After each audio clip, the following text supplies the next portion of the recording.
President Dana White here to announce some more badass fights.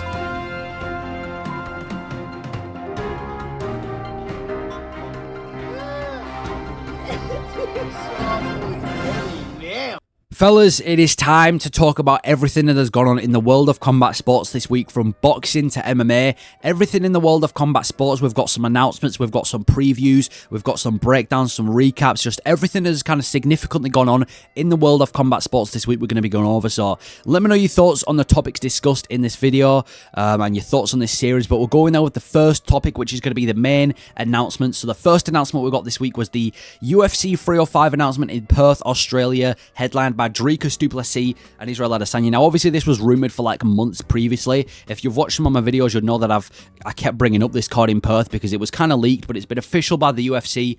There's been a lot of mixed opinions on this card. Some people think that it's an absolute disgrace that Israel Adesanya is getting a title shot when it's coming off a loss, when we've got Sean Strickland, who had a competitive fight with Dricus and has just beaten Paulo Costa.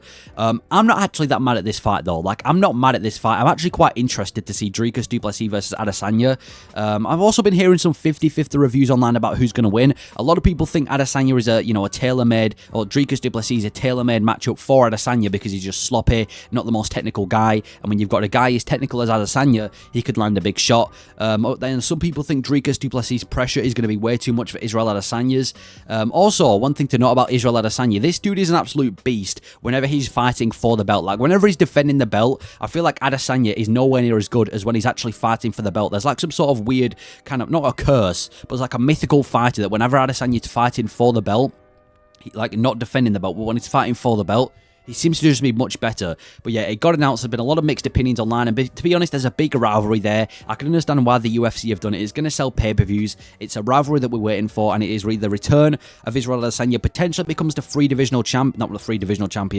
three-time champion. And who knows? Even if Adesanya does win, we're probably going to see Adesanya versus Strickland Part 2. So Strickland's probably going to get a title shot on his next fight regardless. So I'm not too bothered about this fight going down. Also on that card, it's not been official, but it's been rumoured that Kai Kara-France is going to be taking on Steve Erceg. Again, nothing official there, but that is a banger of a fight. You've got Aussie on Aussie violence. I think they're both from Australia anyway. Maybe one of them's from New Zealand, but same thing. Kara-France versus Steve Erceg. That's a good fight. The return of Kai Kara-France, obviously fought Amir Albazi, had a very close fight, and now he's going to be facing Steve Erceg, who had a huge jump in competition to face Pantoja. Actually did really well. Some people thought he won, and now he's staying at the top, facing Kai Kara-France, and I think this is a banger. It's an opportunity for both of them because they're two big names in the flyweight division. So if that fight does go down, that is a cracking main event there. But that is UFC 305.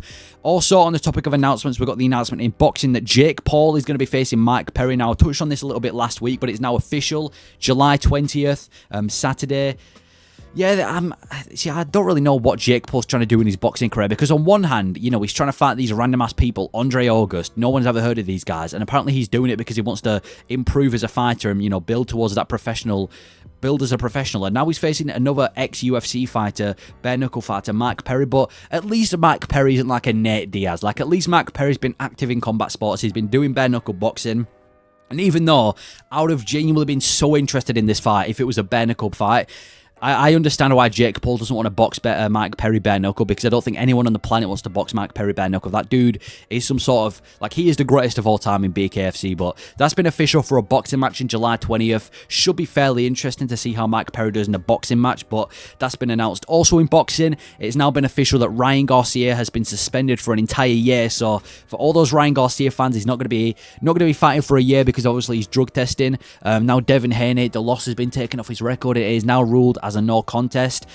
It's kind of crazy because when Ryan Garcia beat Devin Haney, the world was going crazy. Everyone thought Ryan Garcia was, mental in the head, and then he goes out there and beats Devin Haney in a decent fashion as well. And then he goes out there and now he's been suspended for a year. It's kind of crazy what Ryan Garcia's career has been this year. Like, he's probably had the most crazy year of his career, but he's out for a year against not against Devin Haney, but he's hinted towards joining the UFC. That ain't going to happen. He ain't going to join the UFC, but imagine we actually did see Ryan Garcia in the UFC, like Ryan Garcia versus O'Malley. That would be crazy, but Ryan Garcia has now been suspended for a year. Now, Dana White's Contender Series back to MMA. Kamel or Tony?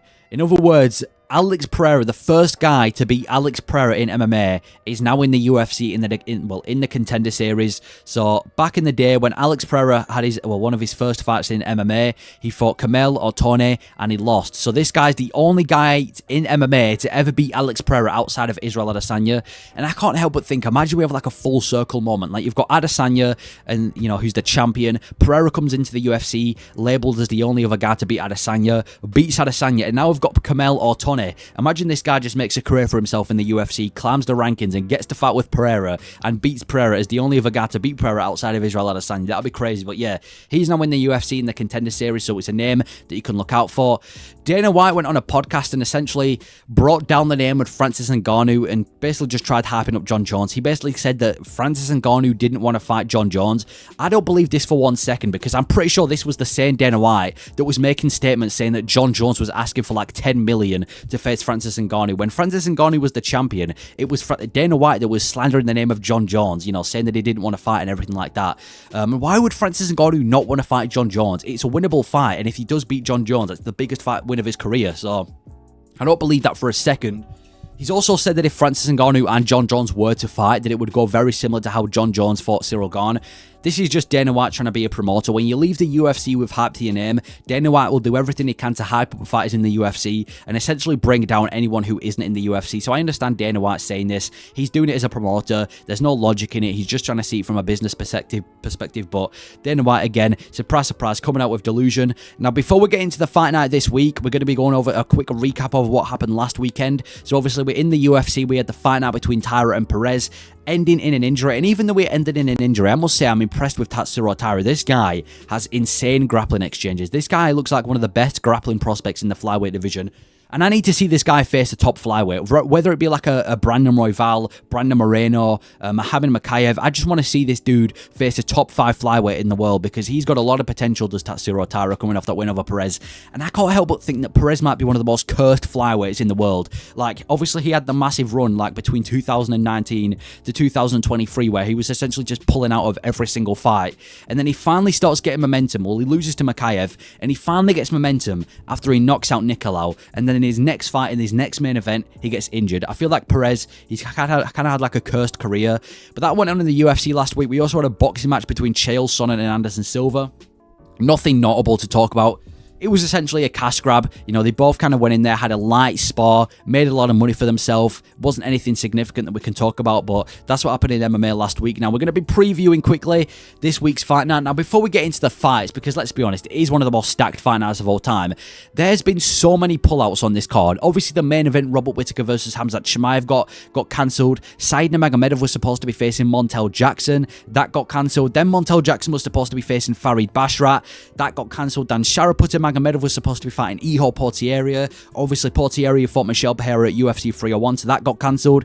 And then Sharaputta Magomedov was supposed to be facing Joelton Lutterbach. Even that's now been cancelled because of a failed urine test. There's just been a bunch of fights that have been cancelled. Denis Talulin as well. He was supposed to be facing Abu Azaitar. That got cancelled. Then he was supposed to be facing Cedric Damas. That got cancelled due to visa issues. Mohamed Naimov versus Melzik was supposed to be on the card. That got cancelled. There's just been so many cancellations on this card. And it's pretty shame, to be fair, because it started off, and I still think it is one of the best fight nights of all time.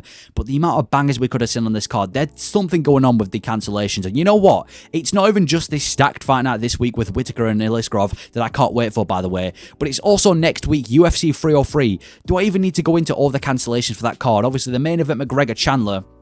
But the co-main event has now been switched again. So Carlos Ulberg is no longer going to be facing Anthony Smith. So what has basically gone down is it was supposed to be Jamal Hill versus Khalil Roundtree. Then it was supposed to be Jamal Hill versus Carlos Ulberg. Then it was supposed to be Carlos Ulberg versus Anthony Smith. And now apparently it's going to be Anthony Smith versus Roman Dolidze. It's a kind of a shame, because even though it is a pretty decent fight, it is a middleweight stepping up to light heavyweight, I wanted to see Carlos Ulberg in action, man. So now we're going to be seeing Anthony Smith versus Roman Dolidze. It's not as good as the Carlos Ulberg fight, but I'll take it over anything. That's basically what we've got to talk about that. UFC 303. And finally, touching on UFC Saudi Arabia, Gastelum versus Rodriguez is now moved to middleweight because, well, no surprise, Kelvin Gastelum, the human refrigerator, couldn't make 170. So now that fight is going to be taking place in the middleweight division. But that is practically everything that has gone on in the world of combat sports this week, from boxing to MMA. Yeah, just a lot of cancellations really, a few announcements here and there, a few things that need to be talked about, but let me know your thoughts on what has gone on in the world of combat sports this week and if I've missed out any topics, and let me know your predictions for the events going on this week. Thank you for watching.